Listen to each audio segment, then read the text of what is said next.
secara kafah itu adalah Islam yang menyangkut 3 rukun tadi. Bapak Ibu sekalian yang dirahmati Allah Subhanahu wa taala, jadi memproklamirkan diri bahwa tiada Tuhan selain Allah.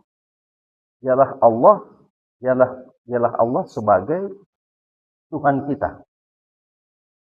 Di dalam Al-Qur'an itu banyak Allah Subhanahu wa taala menyindir ya kepada para penganut-penganut yang meyakini sesuatu yang yang biasanya menjadikan Allah sebagai tandingan. Sesuatu yang punya kekuatan, sesuatu yang punya keajaiban, mempunyai satu keunikan selain daripada Allah Subhanahu wa taala. Allah menyinggung itu. Ada yang mempertuhankan hawa nafsunya, ada yang mempertuhankan matahari, ada yang mempertuhankan gunung-gunung, ada yang mempertuhankan laut dan sebagainya. Maka Islam datang, ya, Islam datang itu adalah untuk merubah itu semua, atau menantang itu semua, atau mengalahkan itu semua.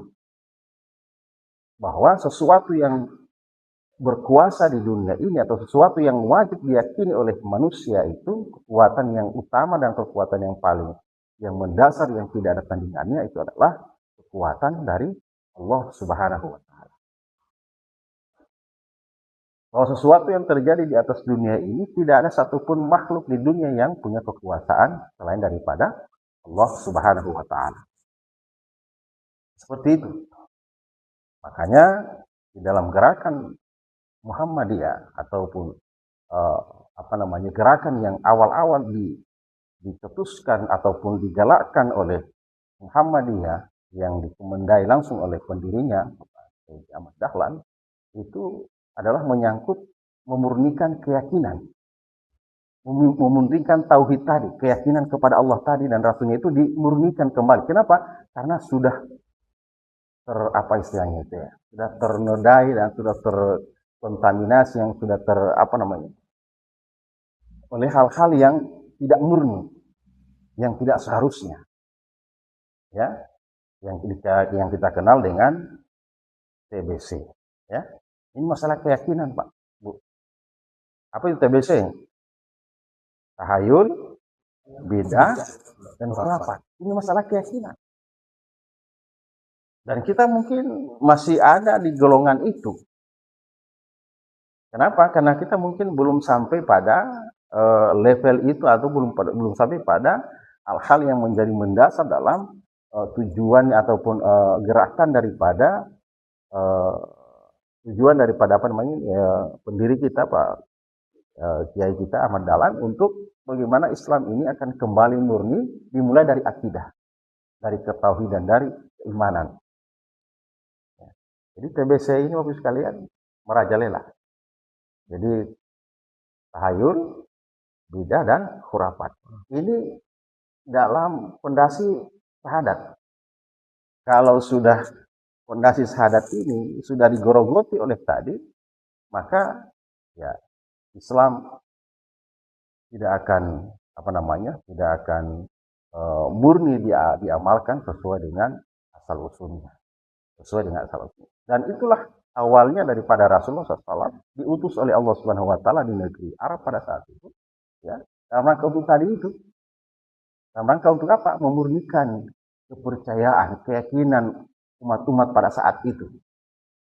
Ada yang mempertuhankan batu, ada yang mempertuhankan segala macam.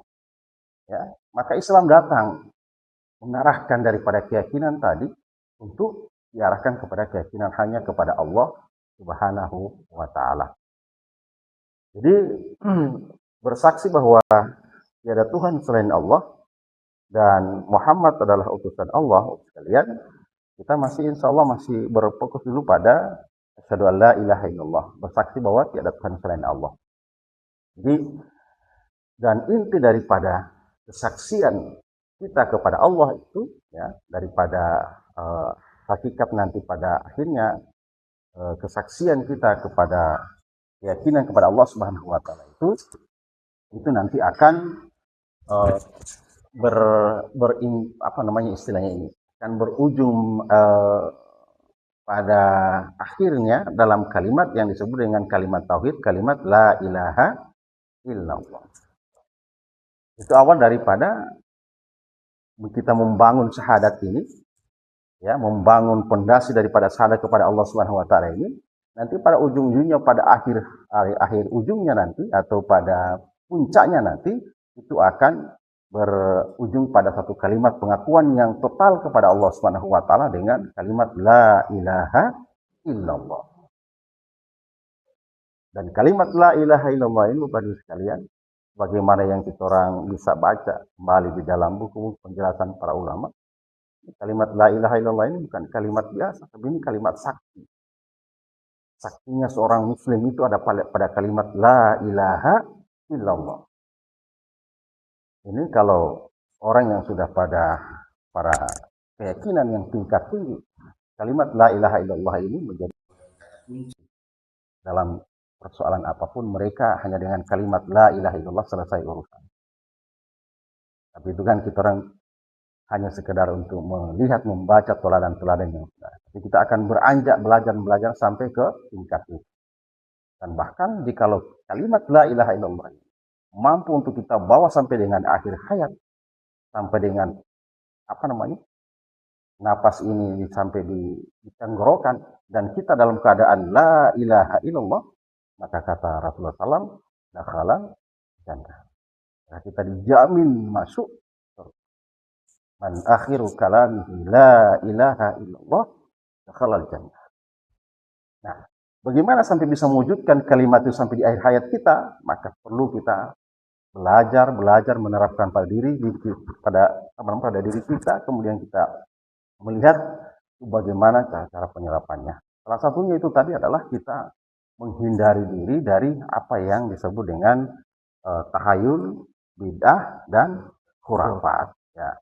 Jadi tahayul itu adalah satu kepercayaan yang sifatnya semacam mitos, itu cerita-cerita, gitu kan? Kalau kita orang baca lewat di dalam itu kepercayaan terhadap suatu hal yang tidak masuk akal, ya, menganggap sesuatu memiliki kekuatan gaib yang membawa sial atau keberuntungan, padahal tidak ada dalil atau bukti untuk.